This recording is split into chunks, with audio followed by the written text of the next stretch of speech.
여러분 안녕하십니까? 부동산 세법의 이재준입니다. 자, 여러분 우리 지난주 여러분 교재 바로 225쪽까지 나갔습니다. 오늘 계속해서 남은 부분 진행하도록 하겠습니다. 그래서 여러분 교재 225쪽이죠, 여러분? 예, 문제 번호 4번이죠. 주택 부속 토지 이 산정 여기 한번 보겠습니다, 여러분. 별표 하나 정도만 표시해 주시기 바랍니다. 자, 주택의 부속 토지 이 경계가 명백하면 그 경계 내의 토지가 바로 주택 부속 토지가 되는 것이고 이것은 바로 주택 건물과 함께 주택분 재산세로 과세됩니다. 아시겠죠? 근데 만약에 주택 부속 토지 이 경계가 명백하지 아니하면 어떻게 할 거냐? 이게 조건이죠. 여러분 거기다 밑줄만 좀 쳐주시면 되겠습니다. 그러니까 시험 보실 때 항상 조건을 잘 보셔야 돼요, 여러분. 그래서 주택 부속 토지의 경계가 분명하지 않으면 어떻게 할 거냐? 지금 그 얘기죠, 여러분. 이럴 때는 항상 여러분 우리 지방세법은 해당 건축물 바닥 면적에다가 10배를 곱해서요. 10배를 곱해서 10배 이내의 토지를 바로 그 부속 토지를 본다라는 것이 공통상이 되어 있습니다. 그래서 시험 되면 여러분이 몇 배, 여러분? 10배라는 걸 기억해 두셔야 돼요, 여러분. 그래서 시험에는 요 10배를 살짝 뭐래, 여러분? 20배 이렇게 고칠 수가 있는 거거든요. 그래서 여러분 10배에 해당하는 토지를 주택의 부속 토지로 보는 것이다라는 걸 봐주시면 되겠습니다. 아시겠죠? 조건은 주택 부속 토지 경계가 불분명할 때는 그때는 바로 그 바닥 면적에다 몇 배 곱하라고 여러분 10배. 아시겠죠? 그리고 여러분 요거는 나중에 우리가 앞서서 취득세에서도 봤습니다. 여러분 취득세에서 여러분 바로 고급 주택이라든지 또는 고급 주택 또는 별장 또 고급 오락장 부속 토지의 판정과 동일합니다. 여러분 그래서 적어 놓으시기 바랍니다. 그래서 취득세에서도 우리 고급 주택의 부속 토지나 별장의 부속 토지나 고급 오락장의 부속 토지가 경계가 분명하다. 그러면 그때는 경계 내의 토지가 되는 것이고 경계가 불분명하다. 그럼 그때는 해당 건축물 바닥 면적에다 몇 배를 곱한다. 여러분 10배를 곱한다는 걸 여러분이 알아두시기 바라겠습니다. 아시겠죠, 여러분? 그 다음에 여러분 우리 양가로 5번이죠, 여러분. 여러 개 주택을 보유한 경우는 여러분. 그래서 한 사람이 1인이 여러 개 주택을 보유한 경우도 그때는 주택의 가액을 합산하지 않고 독립된 매 한 구의 주택마다 산출된 세액을 단순 합계하여 총세한다. 이건 한마디로 말해서 주택은 여러분 주택별로 주택이나 재산세는 주택별로 무슨 과세한다, 여러분? 개별 과세한다. 그 얘기입니다, 여러분. 개별 과세한다. 이게 재산세 중요한 특징이에요, 여러분. 예를 들어서 갑이라는 사람이 갑씨가 3개를 갖고 있다 합시다, 여러분. 동일한 시군구 안에 A주택 하나, 그 다음에 B주택 하나, 그 다음에 C주택 이렇게 3개를 갖고 있습니다. 자, 요 3개의 주택이 있지만 이거 다 누구 거란 얘기예요, 여러분? 갑 거란 얘기죠. 그럼 이때에 주택분 재산세는 어떻게 과세할 거냐, 그겁니다. 그럼 이거 다 누구 거지만 갑 거지만 우리는 주택별로 개별 과세라 그래서 따로따로 과세라는 얘기입니다, 여러분. 그래서 주택이 몇 개 있으니까 3개가 있으니까 요거를 다 개별적으로 따로따로 과세하라 합니다, 여러분. 요게 무슨 얘기고 여러분? 재산세일 때 얘기죠. 근데 나중에 여러분 우리 종합부동산세를 공부를 하게 되면 이때는 종부세는 여러분 소유자별로 합산한다. 이게 특징이 되겠습니다, 여러분. 소유자별로 합산 과세한다. 이게 바로 재산세와 종합부동산세의 다른 점이 되기도 합니다. 그래서 꼭 기억해 두셔야 돼요, 여러분. 그래서 재산세는 주택별로 무슨 과세한다, 여러분? 개별 과세하는 데 반해서 재산세는 개별 과세죠. 그러나 뭐는 여러분? 종합부동산세는 대인세이기 때문에 이때는 소유자별로 무슨 과세한다, 여러분? 합산 과세하는 거다라는 걸 여러분이 구분하셔야 됩니다. 아시겠죠, 여러분? 이렇게 해서 재산세에서 물어보느냐, 종합부동산세에서 물어보느냐에 따라서 바로 주택에 대한 재산세와 종합부동산세 과세 방법이 같다, 다르다. 아시겠죠, 여러분? 이거 꼭 기억해 주셔야 됩니다. 별표 3개. 시험에 자주 나오는 문구, 여러분. 이거는 시험에 자주 나오는 문구니까 꼭 좀 정리해 주시기 바랍니다. 자, 그 다음에 여러분, 우리 양가로 6번이죠, 여러분. 주택을 2명 이상이 공동으로 소유하거나 또는 토지와 건물의 소유자가 어떻다? 다르다. 이게 조건이죠. 그럼 이거는 뭐죠, 여러분? 여기는 거꾸로 주택은 하나입니다, 여러분. 여기는 주택이 하나인데 사람이 2명 이상이라는 얘기죠. 2명 이상이. 주택은 하나인데 사람은 2명 이상이다. 왜 2명 이상이냐? 뭐 하거나 여러분? 공동 소유하거나 또는 토지와 건물의 소유자가 다른 무슨 소유하는 거죠, 여러분? 구분 소유하는 거죠. 그래서 이때 주택은 하나인데 지금 사람은 몇 명이라는 얘기라면 2명이라는 얘기죠. 2명 이상이다. 그래도 주택 자체가 몇 개니까 하나니까 주택분 재산세는 몇 개 나오죠, 여러분? 하나만 나와야 되겠죠, 여러분? 그래서 이때는 해당 요 주택에 대한 세율을 적용할 때는 이 나오는 것처럼 우리 해당 주택의 토지와 건물가를 뭐죠, 여러분? 합산하니죠, 여러분. 주택의 건물과 토지의 가액을 뭐야, 여러분? 합산한 가액. 합산한 가액에다가 해당 세율을 곱해서 주택분 재산세가 계산된다는 거죠, 여러분. 그래서 어쨌거나 여러분 일단은 주택이 몇 개 이상, 하나인 이상 주택분 재산세는 몇 개 나가는 거 여러분? 하나. 그러다 보니까 이때는 공동소유나 구분소유더라도 이때는 그 주택의 건물과 토지가를 뭐예요, 여러분? 합산한이죠. 요걸 출제 살짝 말을 바꿔요, 여러분. 합산한을 살짝 뭐로 바꿔요, 여러분? 구분한 적어놓으세요. 구분한 과표. 그러면 맞는 말이야, 틀린 말이다. 틀렸다. 왜냐면 주택이 하나 이상 항상 여러분 사람이 2명 이상이라도 주택분 재산세는 몇 개 나와야 되면 하나만 나야 되는 거죠. 그래서 이렇게 합산한 가액에다가 세율을 곱해서 바로 재산세는 몇 개 나오는 거죠, 여러분? 하나만 나오는 거죠. 하나가 나오면 요 하나 나온 거를 뭐 하고 있으면 공동 소유하고 있으면 뭘로 나눠주면 되고 여러분? 지분별로 나눠주면 되는 거죠. 지분별로 나눠주면 될 것이고, 그죠, 여러분? 그다음에 건물과 토지 소유가 다른 무슨 소유면 구분 소유할 때는 요거를 바로 건축물과 토지의 시가 표준의 비율로 나눠주면 되는 거죠. 그래서 이렇게 건축물 시가표준액과 토지 시가표준액분 중에 건축물 시가표준액이 차지하는 비중만큼만 건축물 소유자가 재산세를 내면 되는 것이고, 이 건축물 시가표준액과 토지 시가표준액을 합한 거에서 토지 시가표준액이 차지하는 비중만큼만 토지 소유자한테 나눠주면 되는 거죠.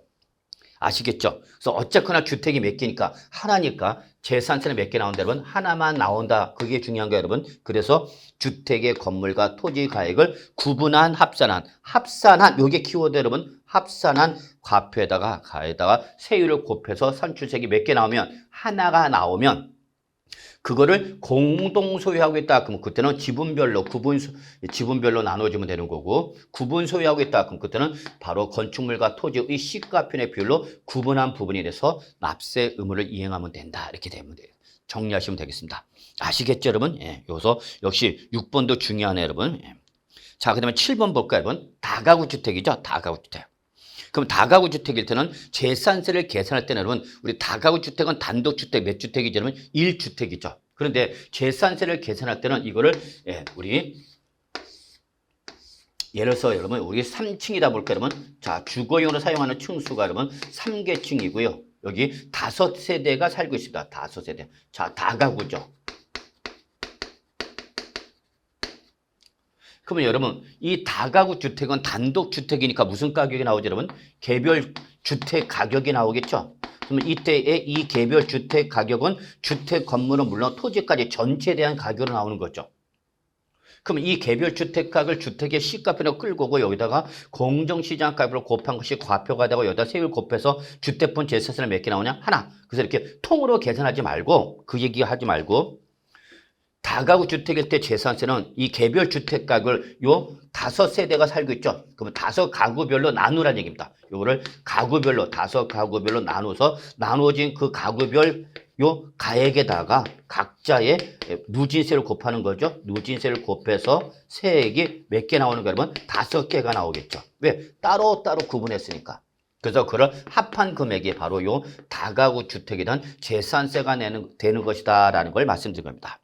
그래서 여러분 다시 한번 정리하면 7번 다가구 주택은 1가구가 독립하여 구분 사용할 수 있도록 분리된 부분, 요거를 각각의 뭐로 본다? 하나의 주택으로 본다. 그러니까 몇 개의 주택으로 보라는 얘기, 여러분? 5개의 주택으로 보라는 얘기입니다. 이해하시겠죠?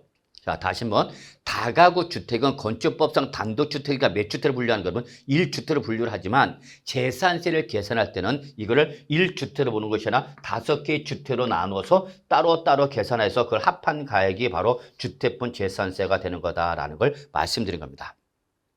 그럼 이건 왜 그러냐면 여기에 한 층이 더 올라갑시다, 여러분. 한 층이 더 올라가면 이제 4층이 되는 거죠. 그럼 이때는 다세대나 연립주택 또는 우리 5층 이상이 되면 이제 아파트가 되는 거죠. 그럼 무슨 주택이 되죠? 공동주택이 되죠. 그러면 공동주택이 되면 이게 다세가 되면 이게 하나의 주택이나 5개의 주택이 나눠질 수 있는 거죠, 여러분. 그래서 이렇게 다세대 주택과 다가구 주택에 대한 재산세 과세 형평을 맞추기 위해서 결론은 다가구 주택은 몇 주택이지만 1주택이지만 재산세를 계산할 때는 바로 이렇게 1가구가 독립하여 구분 사용할 수 있도록 분리된 부분, 요걸 각각의 하나의 뭐로 본다, 여러분? 주택으로 본다라고 정리해 주시면 되겠습니다, 여러분. 아시겠죠, 여러분? 네, 이렇게 보시고요.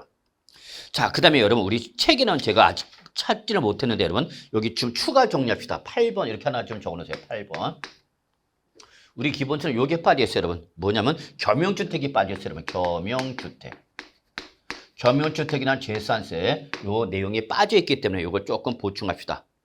그래서 지방세법 106조에 나와 있는 그 규정인데, 겸용주택이죠. 그러면 겸용주택이니까 여러분 뭐죠, 여러분? 요거는 하나의 주택에 주택과 주택 외의 부분이 복합되어 있는 걸 말하는 거죠, 여러분. 자, 그럼 이때에 이러한 겸용주택일 때 어디까지를 주택으로 볼 것이냐는 것이 바로 겸용주택의 판정인데, 이 겸용주택의 판정은 여러분 한 동의 건물 나올 때와 한 동의 건물로 나올 때와 한 구의 건물로 나올 때로 여러분이 판단하셔야 됩니다. 그래서 여러분 보셔야 되는 것이 한 동으로 나왔다. 한 동의 건물로서 주거와 주거의 용도로 사용하고 있다. 그렇죠, 여러분. 요때와 그다음에 한 구죠. 한 구의 건물이 주거와 주거의 용도로 구분 사용하고 있다. 그입니다, 여러분. 그래서 여러분 이렇게 겸용주택은 주거와 그죠, 여러분? 그다음에 주거의 용도로 사용하는 건물을 말한다. 그래서 여기 하나의 건물에 다 있는 거죠. 주택과 주택 외 부분이. 그러면 이때 한 동의 건물에 이렇게 주거와 주거의 용도로 사용하고 있으면 결론 이때는 적으세요, 여러분. 주거용으로 사용되는 부분만 주거용으로 사용되는 부분만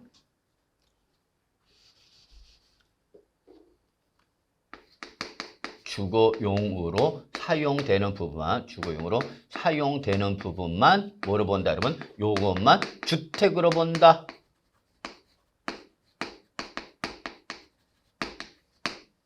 요 말이 중요합니다. 주거용으로 사용되는 부분만 주택으로 본다라는 것이 중요합니다.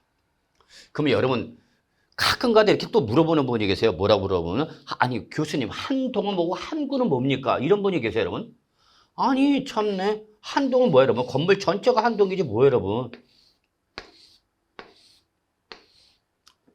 네. 그래서 우리 맨 앞에 있는 건물을 뭐라 그러냐면 1동, 뒤에 있는 건물 2동, 잘하네? 또 A동, B동 이렇게 구분하더라고요. 그럼 이 건물 전체가 바로 뭐가 되는 거예요, 여러분? 한 동의 건물이 되는 거고. 근데 하나의 건물에는 여러 세대로 이렇게 분리되어 있잖아요, 여러분, 여러. 그래서 여러 분은 분리가 되는 거예요. 이 분리가 된 부분을 우리는 뭐라는 거예요? 한 구라고 하는 거죠, 한 구. 정 이해가 안 되면 한 호라고 생각하시기 바랍니다, 여러분. 101호, 102호, 103호, 104호, 뭐 201호, 202호 나오잖아요. 그 한 호를 여기는 한 구로 표현한 거죠, 여러분. 아시겠죠? 그러면 한 동의 건물이 주거와 주거 용도로 구분하고 있다. 그럼 여러분 요거 뭐 생각하시면 돼요, 여러분? 저거 주상복합 건물. 주상복합 건물. 또는 뭐죠, 여러분? 상가주택 이런 거 있죠, 여러분. 상가주택. 여러분 약간 그 주거지역 거주지로 약간 시외로 빠져가면 여러분 우리 빌라라든지 또는 다세대 다가주택 보면 여러분 1층은 상가 사무실이 있고 바로 2층, 3층, 4층 뭐 우리 주택으로 사용하는 그러한 주상복합 우리 이런 상가주택도 있잖아요. 그럼 그때 재산세 과세할 때 이렇게 어떻게 할 거냐, 여러분? 그럼 이렇게 주상복합 건물이라든지 상가주택일 때는 그 주택 부분과 상가 부분의 크기를 구분하지 않고 그냥 주거용으로 사용되는 부분만 뭐로 봐라? 주택으로 봐라. 그입니다. 아시겠죠? 자, 그럼 여러분 여기 보세요. 여기 1층과 2층은 상가로 사용하고 있고 여러분 상가 등으로 사용하고 있고 여러분 그다음에 우리 3층, 4층, 5층은 주거용으로 사용하고 있다고 합시다. 여러분 주거용. 그러면 1층, 2층 상가고 3층, 4층, 5층 주거용. 어디가 더 커요, 여러분? 주거용이 더 크죠, 여러분? 그래도 재산세를 과세를 할 때는 이때는 바로 요 주거용으로 사용하는 부분, 요것만 주택으로 보라는 얘기예요, 여러분. 아시겠죠? 그럼 상가 부분은 주택을 본다 안 본다? 안 본다고 여러분. 예. 그러면 주택으로 본다는 것은 이 부분을 뭘로 과세를 하라는 얘기고 여러분 주택분 재산세를 따로 과세하는 거죠. 주택분 재산세로 가구별로 나누면 되는 거죠. 그러면 주택으로 보지 말라는 이건 뭘로 과세하는 얘기고 여러분 건물분 재산세로 과세하는 거죠. 건물분 재산세로 이렇게 나눠서 과세하는 거죠. 나눠서. 그래서 비록 상가가 몇 프로고 여러분 40%고 40% 건물 연몇 중에 40%고 주거용이 몇 프로예요 여러분 60%라 하더라도 뭐가 더 크지만 주거용이 더 크지만 그냥 주거용으로 사용하는 요 부분만 뭘로 과세하는 거고 주택분 재산세로 과세하는 거고 상가는 뭘로 과세하라 여러분 건물분 재산세로 과세하라 그 얘기입니다. 이해하시겠죠? 그러면 여러분 그 밑에는 부속 토지가 있을 거 아니에요 여러분 부속 토지가. 그럼 부속 토지도 나눠야 돼, 안 나눠야 돼? 나눠야 되겠지, 당연히요. 그죠, 여러분? 건물이 주거용과 상가로 나눠졌으니까 그 밑에는 부속 토지도 면적 비율로, 그죠? 면적 비율이죠. 그래서 면적 비율로서 여러분, 여기 상가 등이 몇 프로죠, 여러분? 40%죠, 여러분? 그러면 토지 이 40%만큼 이건 뭘로 보는 거예요, 여러분? 이거는 토지분 재산세로 과세하는 거죠. 그리고 주거용 몇 프로 여러분? 60%. 이거는 바로 뭘로 과세하는 거예요, 여러분? 이거는 주택분 재산세로 과세하는 거죠. 아시겠죠, 여러분? 이게 바로 한 동의 건물일 때에 한 동의 건물이 주거와 주거의 용도로 사용할 때는 크기를 비교하고 안 하고 하지 아니하고 무조건 뭐만 여러분 주거용으로 사용되는 부분만 주택으로 봐서 요거는 뭘로 때리고 여러분 주택분 재산세로 과세를 하는 것이고 상가 등일 때는 요거는 주택으로 보지 않기 때문에 요 부분은 뭘로 과세하고 여러분 건물분 재산세로 과세라. 그래서 구분 과세했죠? 구분 과세하니까 그 밑에 때는 토지도 어떻게 하라? 나누라. 토지도 부속 토지도 면적별로 나눠서 상가 부속 토지일 때는 토지분 재산세로 과세하는 것이고 주택분 부속 토지일 때는 뭘로 여러분? 주택분 재산세로 건물과 함께 과세를 하는 거다라는 걸 여러분이 꼭 좀 요 그림을 통해서 정리해 주시기 바라겠습니다. 여러분. 아시겠죠? 자, 이번에는 이제 한 구의 건물이 주거와 주거의 용도로 사용하면서 이때 주거용으로 사용하는 부분이 몇 프로 이상이 여러분? 50% 이상이다. 그러면 요 한 구의 건물 중에서 주거를 사용하는 부분이 몇 프로 이상이면 50% 이상이면 그때는 그 한 구 전체를 뭘로 봐라 여러분? 주택으로 봐라 그 얘기가 됐습니다. 여러분. 주택으로 봐라. 그럼 예를 들어서 여기 201호에 반 이상이 201호 뭐 사무실 사용하는 201호에 50% 이상이 뭘로 사용하면 여러분 주거용으로 사용한다면 이때는 요거를 주거용으로 사용하는 주택 부분과 상가분이 건물분을 나누지 말고 그냥 요거 한 구 전체를 뭘로 보라는 얘기 여러분 주택으로 봐서 요 부분은 뭘로 때려라 주택분 재산세로 과세라 그 얘기가 되겠습니다, 여러분. 아시겠죠, 여러분? 그래서 여러분, 요 겸용주택도 시험에 잘 나오는 부분입니다. 언제든지 시험에 나오시는 부분이니까 꼭 좀 정리해 주시기 바랍니다. 그럼 다시 한번 정리해 볼게요, 여러분. 자, 한 동의 건물이 주거와 주거의 용도로 사용되고 있으면서 이럴 때는 크기와 관계이시 없이 무조건 주거용에 사용되고 있는 부분만 주택으로 봐서 주택분 재산세로 과세한다. 그럼 그 밑에는 토지도 나누라. 부속 토지도 나눠서 그 건물 면적 비율에 따라서 바로 상가 등의 일 때는 요거는 토지분 재산세로 과세하는 거고 주택일 때는 그 주택으로 사용하는 부분은 주택분 재산세로 구분해서 과세한다. 그 얘기가 되겠죠? 근데 요 한 구의 건물이 주거용으로 사용하는 부분이 몇 프로 이상이면 50% 이상이면 요거를 주택과 상가로 나누지 말고 한 구 전체를 주택으로 본다라는 걸 여러분이 기억해 주시기 바랍니다. 요 내용이 우리 좀 기본수에서 제가 찾지는 못했기 때문에 이렇게 보충 설명드렸으니까 여러분 이거 꼭 좀 잘 정리해 두시기 바라겠습니다. 아시겠죠, 여러분? 예. 자, 그 다음에 우리 다음 페이지 양가로 8번 고급 주택이 나왔죠, 여러분? 예. 요 9번으로 할까요, 여러분? 9번. 예. 자, 일단 여러분 우리 재산세에서는 여러분 우리 주택을 크게 두 가지로만 구분합니다, 여러분. 뭐와 뭐로 여러분? 별장과 별장외로 구분하죠. 별장의 주택으로 구분하죠. 그래서 우리 재산세는 요 별장의 주택에 뭐가 포함되는 거죠, 여러분? 고급 주택이 포함되는 거죠, 여러분. 고급 주택이 포함됐다라는 걸 꼭 기억하셔야 돼요. 그래서 재산세는 여러분 고급 주택을 별도로 구분한다 안 한다? 안 합니다, 여러분. 그냥 별장의 주택, 일반 주택에 포함시킨다는 걸 여러분이 좀 기억하고 정리해 두셔야 되겠습니다, 여러분. 아시겠죠, 여러분? 자, 요거 잠깐 한번 봅시다. 자, 주택이랍니다, 여러분. 주택이다. 그럼 우리 주택일 때는 크게 세 가지로 구분합니다, 여러분. 취득세에서 표준세율로 과세 대상이 되는 일반 주택이 있고요. 그 다음에 일정한 면적을 초과하는 고급 주택이 있죠. 그 다음에 별장이 있죠, 여러분. 예. 자, 그러면 요거는 여러분 우리 취득세에서는 우리 주택일 때는 여러분 기본적으로 무슨 세율 적용하죠, 여러분? 표준세율 1%부터 3% 적용하는 거죠, 여러분. 예. 단 주택 수에 따라서 우리 중과가 될 수도 있죠, 여러분. 예, 중과가 될 수도 있다. 근데 고급 주택과 별장은 우리 취득세는 무슨 재산이죠, 여러분? 사치성 재산을 받죠. 그래서 이렇게 얘들은 표준세에다가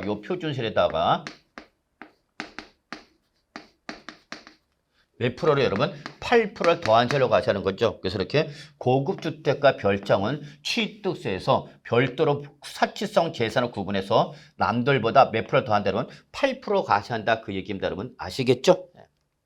그러다가 이걸 이제 보유하면 이제 뭐로 과세하는 거죠, 여러분? 재산세로 과세하는 거죠, 재산세.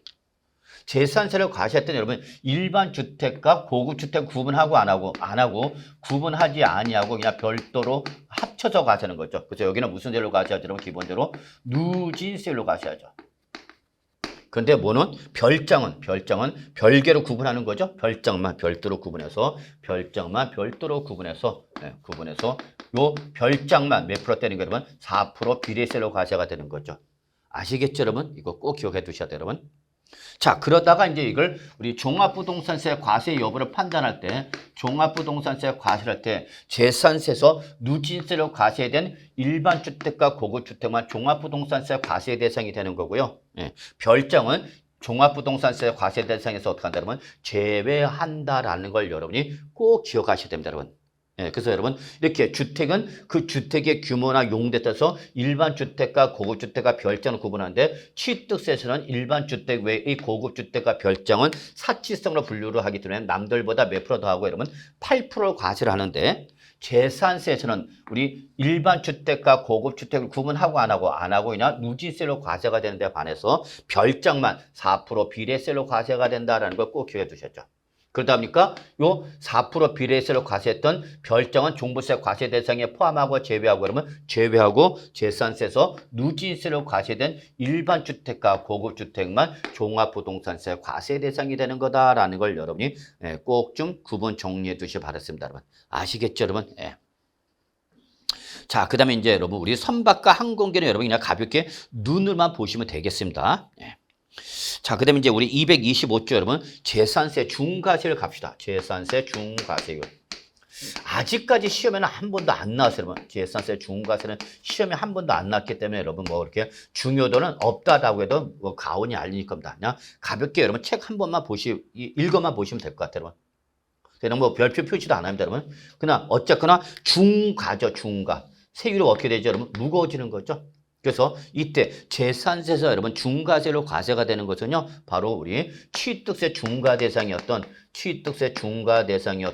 공장용 건축물입니다. 공장용 건축물. 토지는 여러분, 토지분 재산세로 과세를 하기 때문에 여러분, 공장용 건축물만입니다, 여러분. 예, 공장용 건축물일 때는, 이때는 이 공장용 건축물은 최초 과세 기준일로부터 몇 년간 여러분 5년간만 한시적으로 0.25%의 5배로 중과세한다라는 거죠. 그래서 여러분 0.25%의 몇 배, 여러분? 5배 중과세죠. 그럼 0.25%의 5배니까 몇 프로 된 거죠, 여러분? 1.25%로 과세를 하는 거죠. 자, 다시 한번 일반 건축물일 때는 건물분 재산세 몇 프로 과세하는데 여러분 0.25%로 과세를 하는 건데 이게 바로 취득세 중과 대상이었던 공장용 건축물일 때는 즉 신축 증축한 이후 최초로 과세가 되는 날부터 몇 년간만 5년간 한시적으로 여러분 한시 영구적 중과세가 아니라 한시적 중과세죠. 그래서 0.25%의 5배 몇 프로 여러분 1.25%로 중과세한다라는 걸 좀 여러분은 요 정도까지만 기억해 두시면 됩니다, 여러분. 예.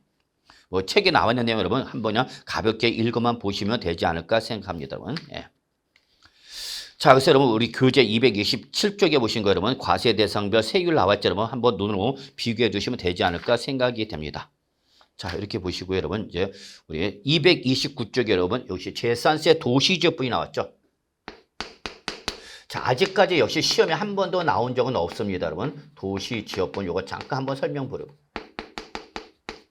요 재산세 도시지역분은 여러분 예전 종전에 바로 도시계획세로 과세를 했던 겁니다, 여러분. 예전에는 바로 도시계획세예요. 그래서 도시계획법상 도시계획사업의 편익을 제공받는 부동산에 대해서 별도로 과세했던 도시계획세를 이제 여기 재산세 어떻게 한 거예요, 여러분? 흡수해서 재산세로 흡수를 해서 과세를 하는 겁니다. 흡수를 해서. 그래서 요거는 아직 역시 뭐 요 재산세 중과세 연각에 여러분 시험에는 안 나오는데 항상 우리 정리를 필요는 있어요. 왜냐하면 시험에 나가면 나오거든요, 여러분. 그래서 요 재산세 도시지역분은 언제 과세하냐면 국토의 계획 및 이용에 관한 법률 바로 뭐죠, 여러분? 우리 도시지역이죠. 그래서 국계법상 도시지역 안에 있는 토지, 건축물, 우리 주택이라는 도시지역 안에 있는 부동산만 한해서 우리 도시지역분이 추가로 과세가 되는 거다라는 걸 여러분이 봐주시기 바랍니다. 그러니까 여러분 이거는 국계법상 도시지역 안에 있는 부동산에서 해당 시군구의 의결을 거쳐서 우리 시군구는 도시지역분을 별도로 과세를 하겠다라고 의결 거치면 그때 한해서 과세합니다.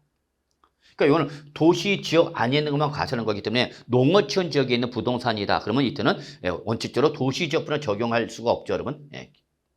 그러면 나 그렇게 우리 시군구 안에 있는 도시지역 안에 있는 바로 토지, 건축물, 주택이나 부동산이면 이때는 기본적으로 재산세 과표에다가 표준세를 적용해서 나온 바로 요 재산세, 요게 바로 재산세가 되는 거죠.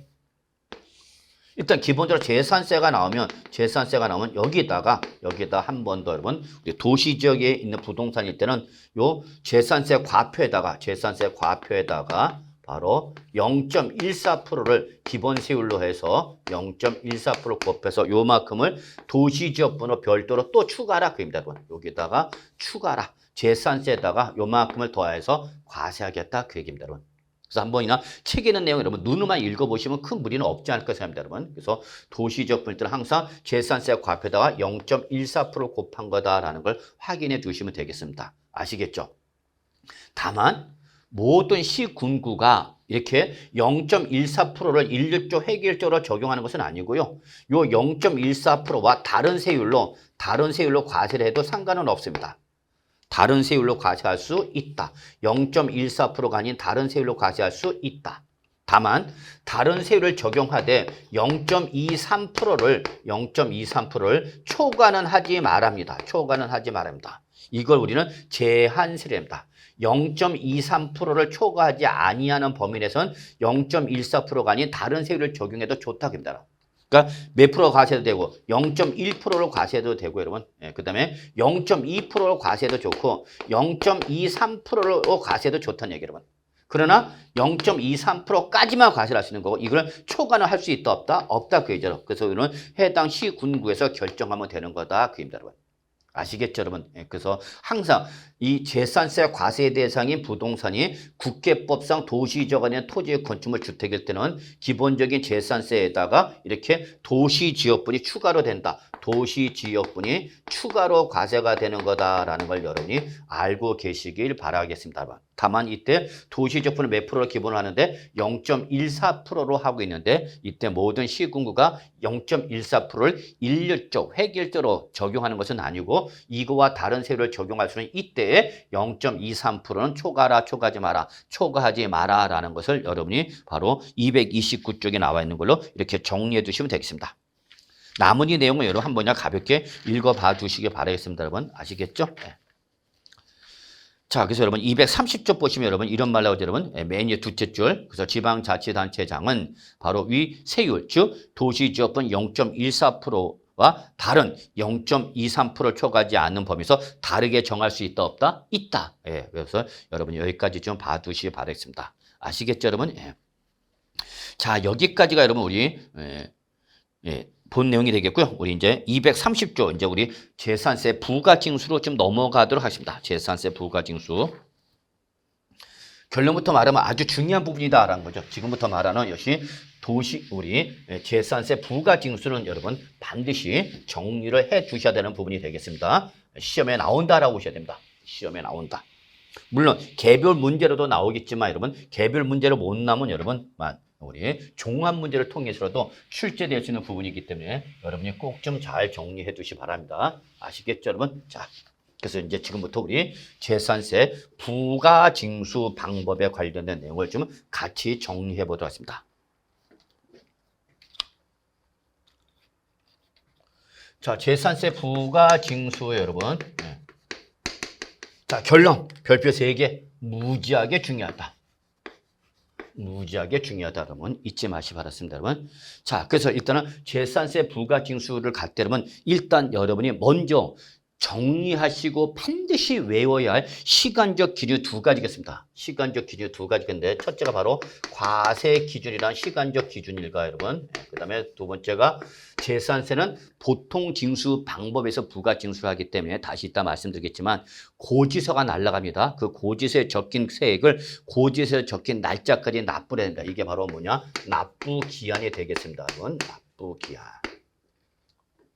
그럼 일단 여러분 요거는 반드시 여러분이 외우시고 숙지하고 정리해 주셔야 됩니다, 여러분. 아시겠죠? 그럼 일단은 여러분 모든 보유세 그러니까 바로 재지종을 말하는 거죠. 재산세, 지역, 자본, 시설세, 종합부동산세는 보유세일 때는 항상 여러분 과세 기준 현재로 과세한다. 이걸 꼭 기억해 두셔야 돼요. 이때 바로 재산세 과세는 언제냐? 매년 6월 1일 현재로 과세를 한다는 걸 여러분이 반드시 숙지하고 정리해 두셔야죠. 6월 1일 현재다. 이 6월 1일은 앞으로 여러분이 공인중개사 시험 공부를 하는 동안은 절대 잊어서는 안 되는 날짜입니다, 여러분. 그래서 달력에다가도 6월 1일에다 동그라미 쳐놓고 여러분 뭐죠, 여러분? 바로 보유세 과세 기준이다. 재산세, 그 다음에 소방분, 지역, 자본시설세, 그리고 종합부동산세 과세기는 언제다, 여러분? 6월 1일이다. 꼭 기억하셔야 돼요. 여러분의 오빠 생일 잊어줘. 예, 잊어줘도 괜찮아요. 다만 6월 1일은 절대 놓치면 안 됩니다, 여러분. 아시겠죠? 그래서 모든 보이시는 며칠자로 여러분 6월 1일자로 과세하는 거죠. 그러니까 6월 1일 날에 있는 토지, 건축물, 주택이 바로 우리 재산세 과세 대상이 되는 거고요. 바로 6월 1일 현재의 그 재산을 소유하는 자가 납세 의무자가 되는 것이고요. 바로 6월 1일 현재의 가액이 바로 재산세 과표가 되는 거다는 얘기죠, 여러분. 아시겠죠? 그래서 항상 재산세를 과세할 때 시간적 기준 어떤 날로 따지라? 6월 1일 현재로 따지라는 걸 절대 놓치시면 안 됩니다, 여러분. 아시겠죠? 자, 그 다음에 이제 우리 납부기한, 납기로 갑시다. 이 납부기한은 여러분 딱 날짜가 정해진 여러분 뭐가 있고 여러분 정기분이 있고요. 이렇게 정해진 날짜와 관계없이 여러분 필요에 따라서 수시로 부과할 수 있는 여러분 이렇게 수시분 이렇게 크게 2가지로 나누어진다라는 걸 여러분이 좀 잡아두시면 되겠습니다, 여러분. 이때 여러분이 반드시 외울 건 바로 이 정기분이죠. 정기분을 반드시 숙지하고 계셔야 됩니다. 아시겠죠? 이때 이 정기분은 여러분 물건에 따라서 과세 물건에 따라서 달라집니다. 그래서 토지 일대의 바로 납부기한과 건축물 일대의 납부기한은 다릅니다. 그리고 주택 일대의 납부기한은 특징을 잡으셔야 됩니다. 그래서 토지에 대한 재산세는 여러분 매년 언제 내는 거냐? 매년 9월 16일부터 9월 30일 사이, 요 사이에 납니다. 그다음에 건축물은 여러분 매년 7월 16일부터 7월 30일 요 사이에 냅니다.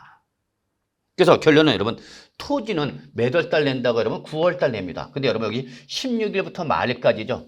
이때 매월 16일부터 말일을 다른 말로 뭐라 하냐면 하반월 그러기도 합니다. 여러분 하반월. 상반월 그러면 이거는 매월 1일부터 15일까지를 말하는 거죠, 여러분.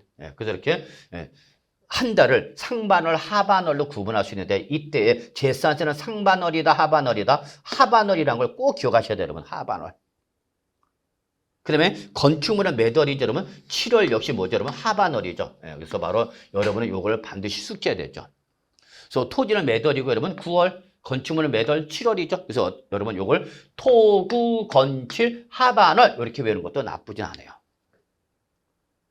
근데 이걸 딱딱하게 여러분 토구 건칠 하반월 그럼 오늘 열심히 외웠더라도 내일 모레면 다시 다 까먹죠, 여러분. 우리 주특기는 들어오면은 저장이 안 되고 밀려 나가는 게 주특기죠, 여러분. 예.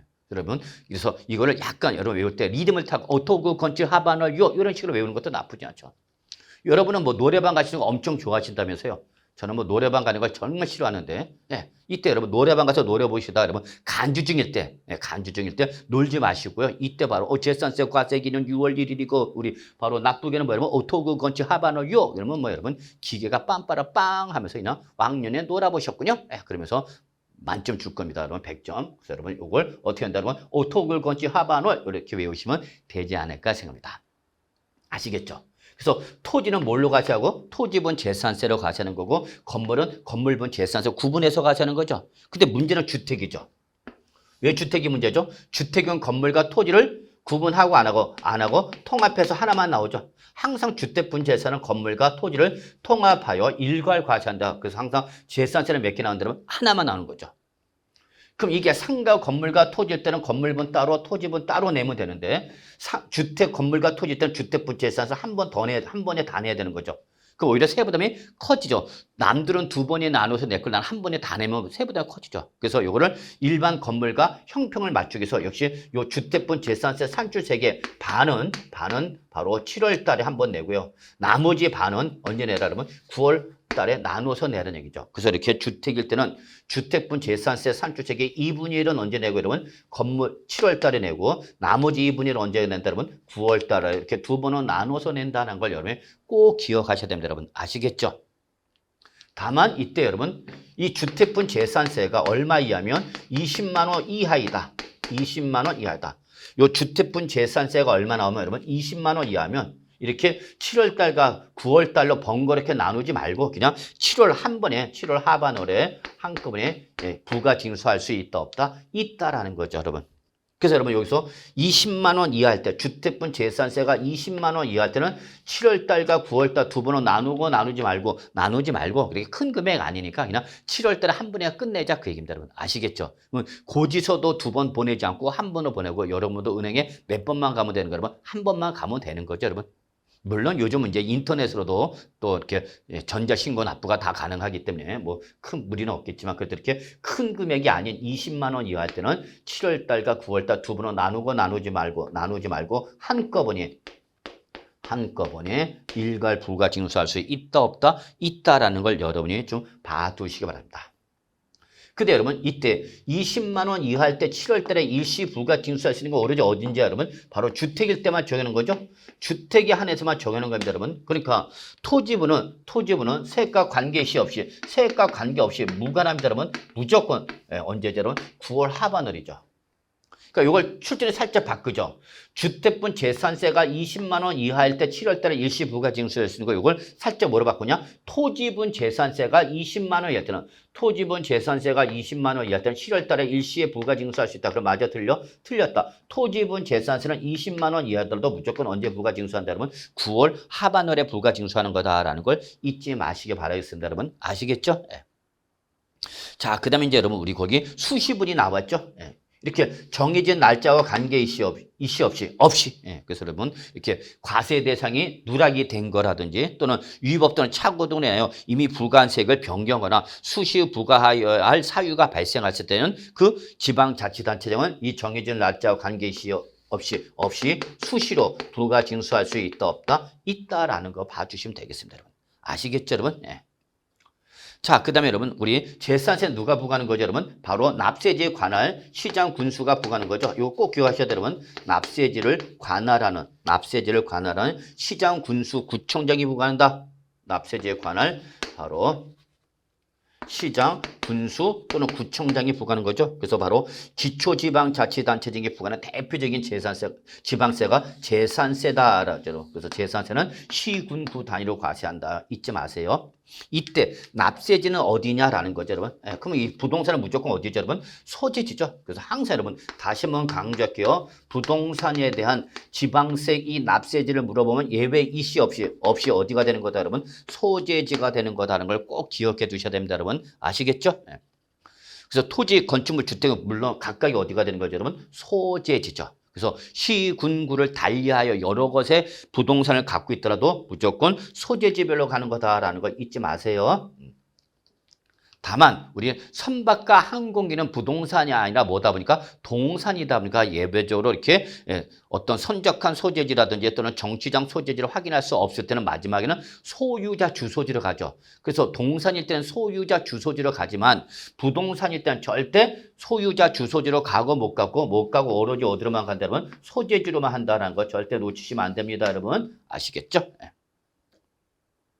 자, 그 다음에 우리 징수 방법은 나왔죠, 여러분. 자, 그래서 재산세는 무슨 방법이죠, 여러분? 보통 징수 방법에 의해서만이죠. 보통 징수 방법에 의해서만 부가 징수한다라는 걸 여러분 꼭 기억해 두시죠.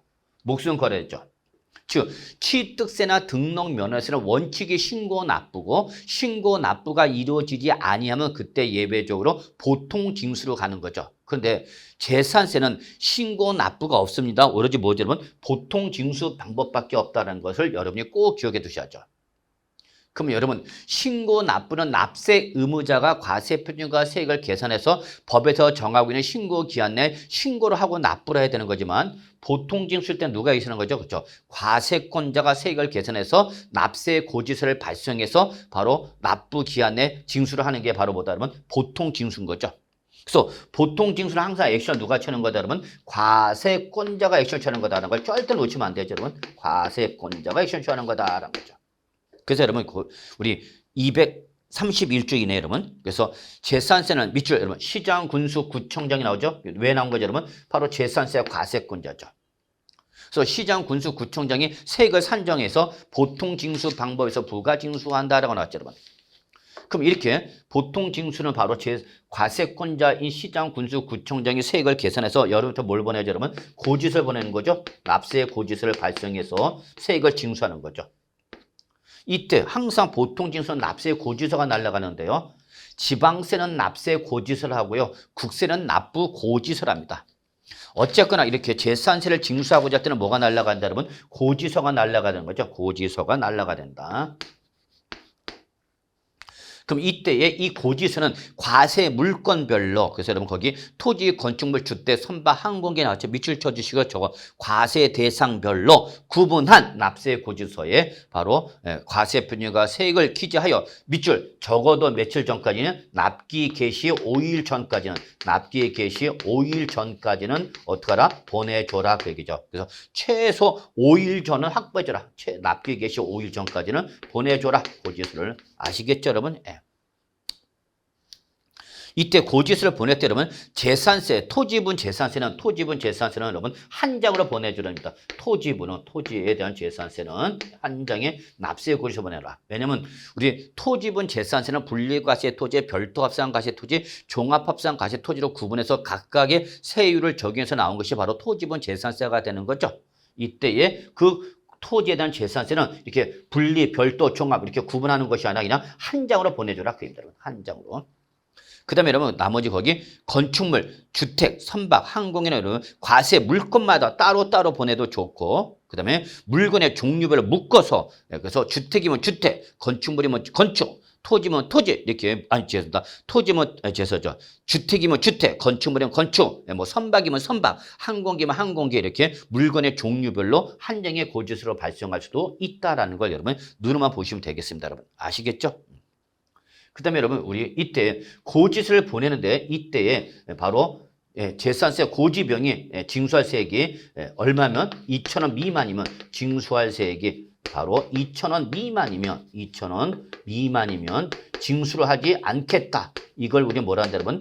이거를 소액 징수 면제를 한다. 소액 징수 면제를 한다라는 걸 꼭 기억해 두셔야 되죠. 그래서 여러분 여기서 소액은 얼마 여러분? 바로 2,000원 미만을 말하죠.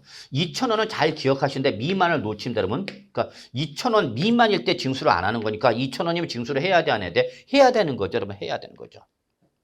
그래서 여러분 2,000원 미만일 때 징수를 안 하는 거고 2,000원이면 징수하는 거야 여러분. 그러니까 1,999원까지는 징수를 하고 안 하고 그다음에 2,000원이 되면 이때부터 징수하는 거죠. 요거는 납세 의무자를 배려하기 위한 제도가 아니라 요거는 납세 행정의 효율성을 고려한 거다라고 봐주시면 되겠습니다. 여러분 아시겠죠? 네.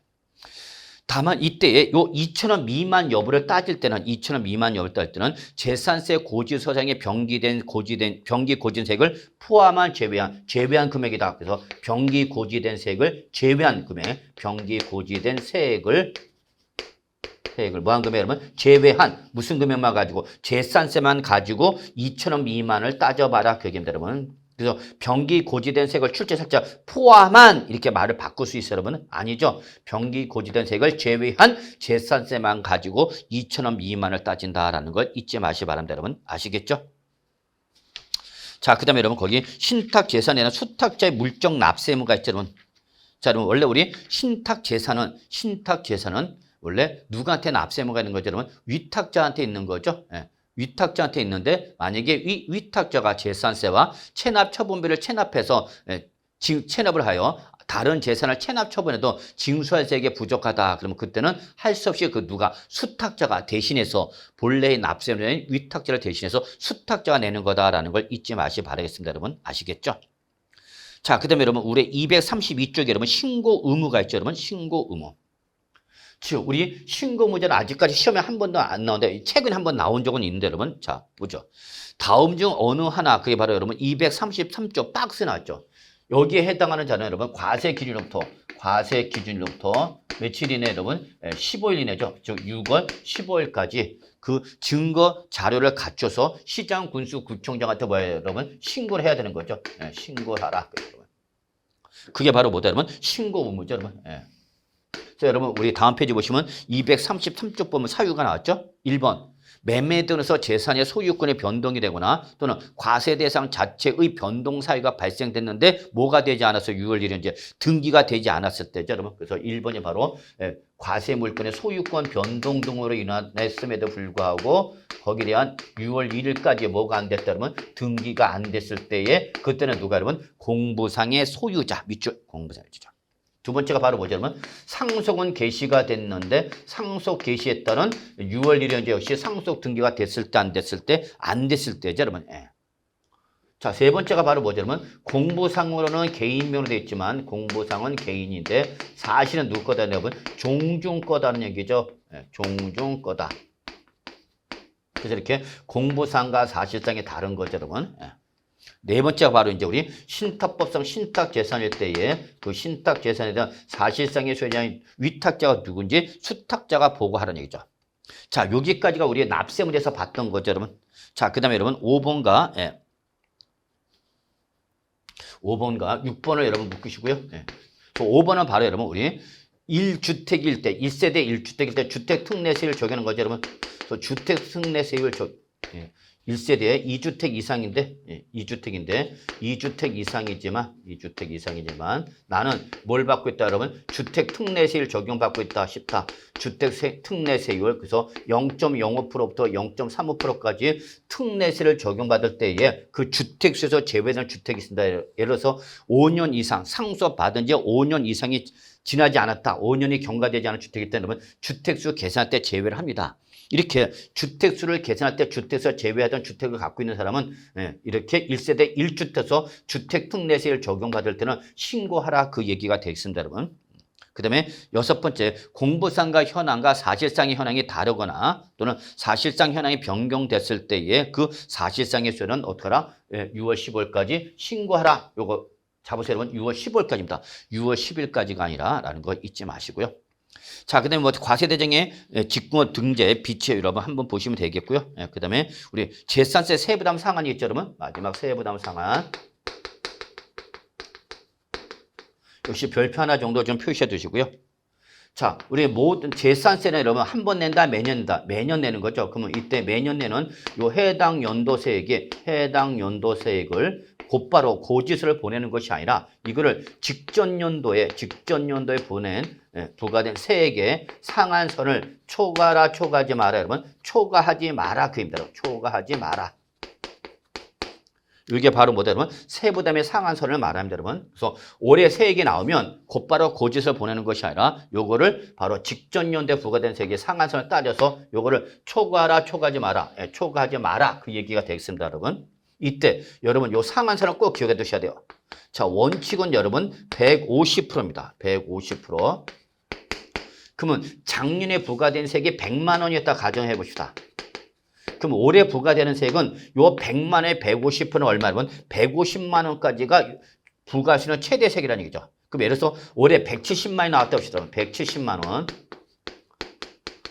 올해 연도 재산세 얼마 나왔다 그러면 170만 원. 근데 작년에 부과된 세액은 얼마 되면 100만 원. 그러면 100만 원의 150%는 얼마? 150만 원까지만 보낼 수가 있는 거고 150을 초과하는 금액 얼마? 20만 원 있는 걸로 봐라 없는 걸로 봐라 여러분. 없는 걸로 봐서 얼마로 보내야 되는 얘기예요 여러분. 150만 원으로 보내줘라. 이게 바로 뭐다 여러분? 세부담 상한이다라는 걸 기억해 두시기 바라겠습니다 여러분. 근데 예배가 있네 여러분. 예배.